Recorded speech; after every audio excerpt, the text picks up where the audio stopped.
Hello everybody, I am Kit. And I am Saros, and welcome to our video. Yay!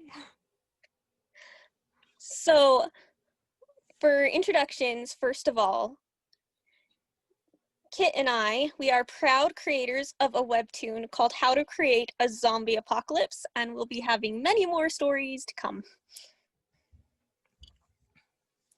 So going into some other things though, Saros and I have been friends for almost 11 years now, and we actually started coming up with stories like 9 years ago or something. And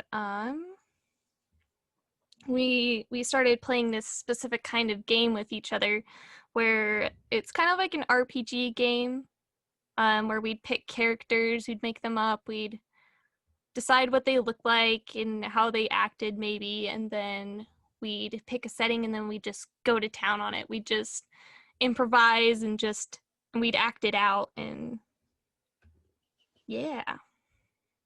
Yeah, create our own story, basically. And we had a lot of, we didn't do anything with them, they're just random things, until our one called, what we called at the time, Hoshiki. Called Esperance. Yeah, it's now called Esperance. We Googled Japanese words, and that's how we came up with Hoshiki. It's Esperance we now. wasn't anime nerds. What are you talking about? We aren't weebs.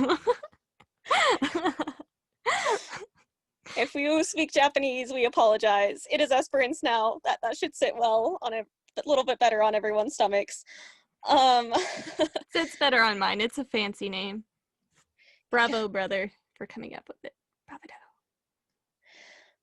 So, Hoshiki was your basic take down the government story about a group of orphans that band together and form like this makeshift family, all touchy and feely and stuff. They weren't touchy and feely. Come on. Get your facts right. Piper was causing chaos. So we got four main characters for Hoshiki. We got Luke, that is Saros's character, I should say. And he was the oldest of the group, and he was the leader because who knows why. Because I was the oldest and basically the one guiding everyone through this entire story. Yeah, a lot of people were younger, and so it was very unbalanced in who created what with the story. So yeah, we were doing the math earlier, like tonight, and we found out that I was probably about 9 or 10 when we played, and so our youngest player was about 2-3 years younger than me, and so we were a bunch of little bitty children. yeah, so you basically had the cringy 14-year-old coming up with most stuff. So of course mine was the leader and just so OP and just the greatest at everything. Oh my gosh. It was bad. And then we have Vortex, who is my older brother's character, and Vortex is both a giant and also a nerd. So he's the tank and a nerd at the same time, and he's beautiful. He's the beautiful sci-fi weapon master, and we adore him. Yeah, basically imagine an axe and electricity and super nerd inventor. That was the basis of Vortex back in the day. And well, back in the day too, we were like, my brother is gonna grow up and become that. he's gonna be a famous inventor one day. Yep, we started making lists of things that he needed to invent when he got older. Like hoverboards. I can't remember. Something to record your dreams. Oh yeah. That's right. And then next up we have Piper, who I mentioned earlier. She's my character, and she's a complete being of chaos. Even back then, she was a complete being of chaos. She's an insomniac who is way too fond of pranks for her own good and for anyone else's good.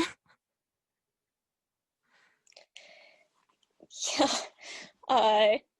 She really livened up the story. So that was good. I mean, I couldn't come up with plot points, so maybe I'll just this character. I'll just throw this character at you. Maybe she can do something useful.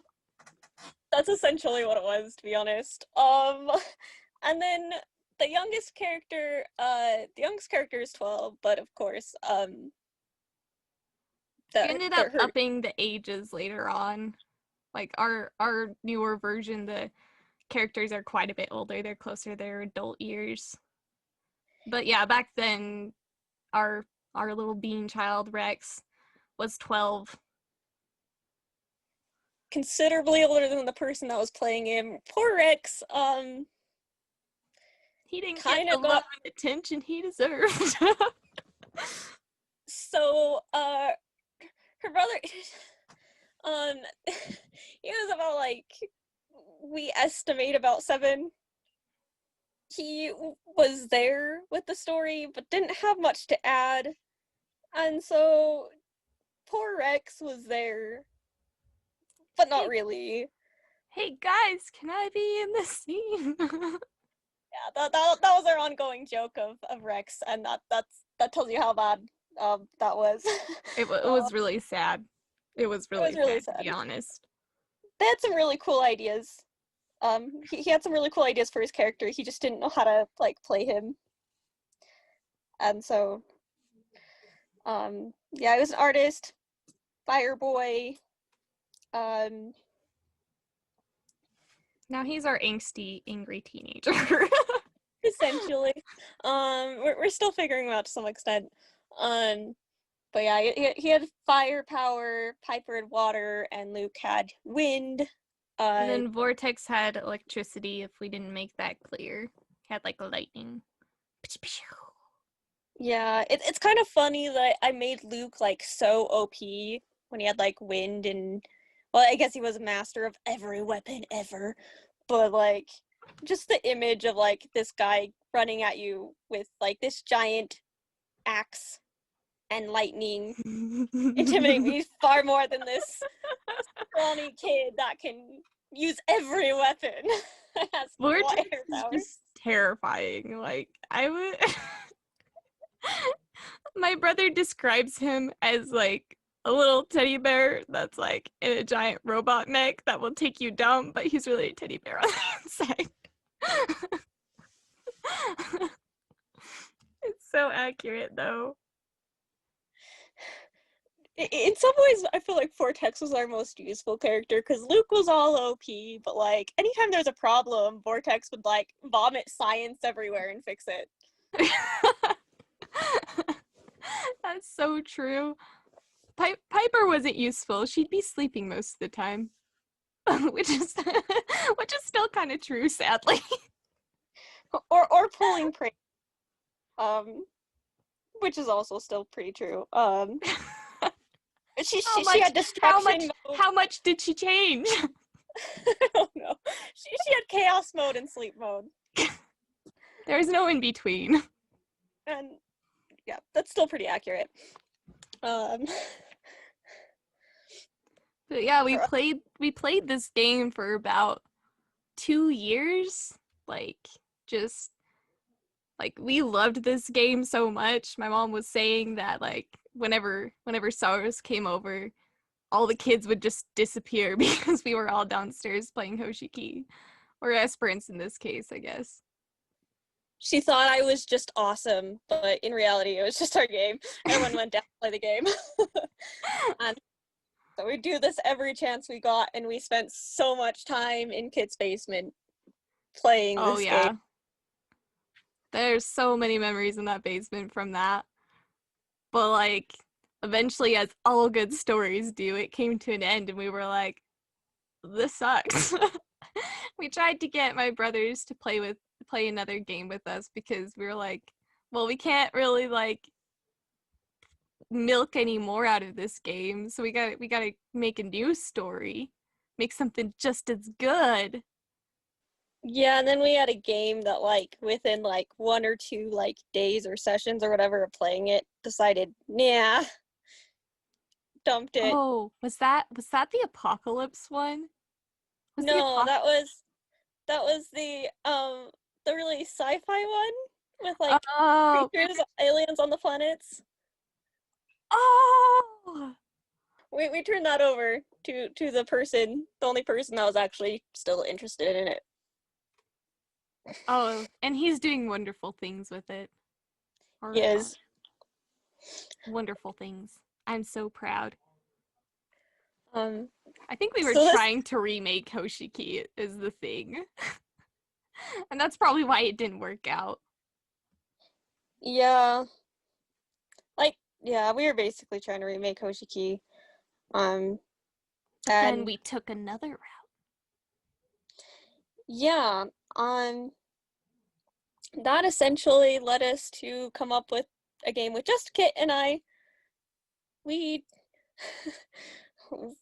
we came up with, in the spirit of autumn and Halloween, a monster-based story. Our beautiful, lovely Monster Wars. The entire idea of it was, what if cryptids were real, essentially. So we did end up trying, actually several years later, to go back and add like a part 2 to Hoshiki.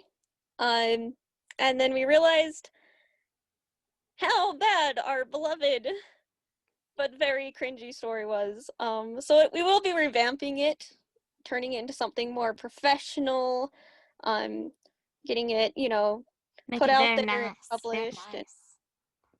yeah, so there's been a lot of changes. It's already a lot better. We're still figuring some things out, but so hopefully you guys will be able to get to hear some about that and some more of our other stories in future videos.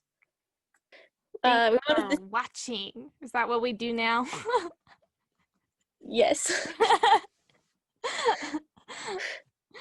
Thanks for watching, everybody. Yeah, I'm just gonna end the recording now.